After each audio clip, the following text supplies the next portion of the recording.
Addressing the Fourth Committee of the UN, Endeley endorsed the visiting mission's recommendation for a plebiscite on the question of reunification. He said it was an idea that was neither provided for in the trusteeship agreement nor supported by responsible opinion in French Cameroon. He said only irresponsible people still pursued a barren idea of reunification for which no program had ever been worked out. Yet, paradoxically, he concluded that only two options, association with Nigeria or reunification with French Cameroon, should be on the ballot. Endeley's choice of reunification as the second option was based on the hope that people would fear and detest it so much so that they would instead choose to integrate with Nigeria. On his part, Fonche clearly stated that the KNDP had won the election on a specific platform: secession before Nigeria became independent, a short period of UK trusteeship, the possibility for reunification would be explored, independence, and eventual reunification if discussions with the government of Cameroon were successful.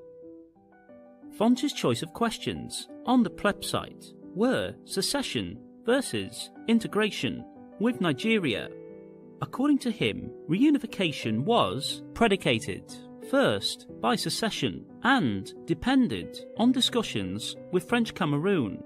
For this reason, reunification should not and could not be a question on the plebiscite. At one point, the representative of India, C.S. Jai, asked Fonche whether if reunification post-secession failed, did he envisage a separate independent state of southern Cameroons, and if so, would it be economically viable?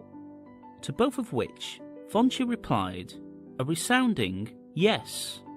When it became apparent that Fonche was clearly leaving open the door to complete independence, as he had stated, he was pressured to define with absolute clarity the process for negotiating reunification. Understandably, this was something he could not satisfactorily answer, because he had barely taken over as Premier and had certainly never approached the French Cameroon government on the question of reunification. By the end of the deliberations, the Fourth Committee was confronted with the same four